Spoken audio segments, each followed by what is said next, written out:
we don't even understand what God has even done in us. Hey. Sometimes God can do a work in you. You look at yourself and say, I don't even know how I got here. I don't even know how I paid that. Listen, I don't even know how I was healed from that. I don't even know how you did it, God. I don't even know how you restored me, God. But you did it by your spirit. That I don't deserve it. Listen, many of us do not deserve to be standing here. And many would say, oh yeah, you did a good job. I see you out there doing the work, and I see you at church praying. But it had nothing to do with us. It had everything to do with God.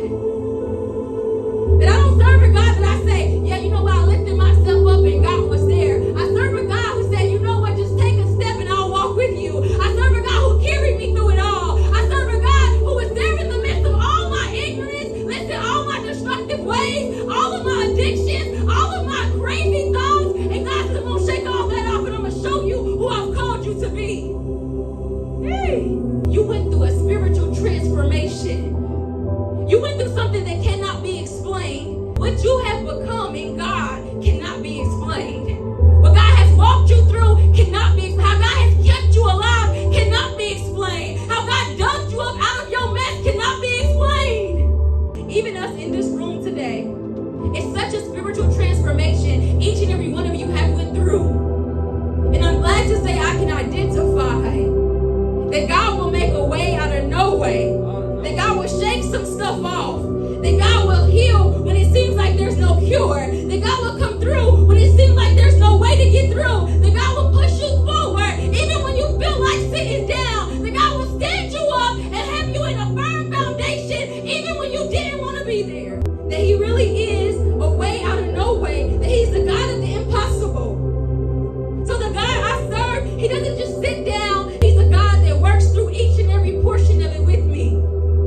He's a God that orders my steps, but allows me to walk those steps with Him. He's a God that directs me, but He also protects me and covers me as I'm going on this mighty direction that He has sent me forth in. He's that God in a tight place. I don't know if you've ever been in a tight place.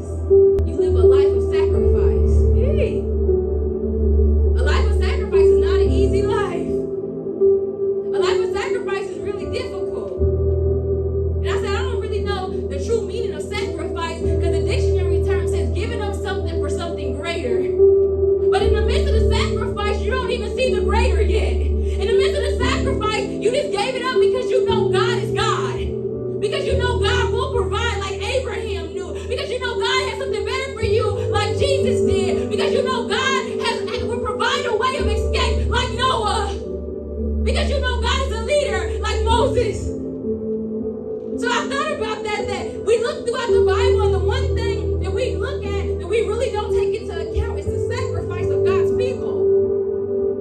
That's why a lot of people are not saved. That's why a lot of people are not coming to church. That's why a lot of people will come against God, because people don't want to sacrifice. And if I could be quite honest, I don't want to sacrifice either.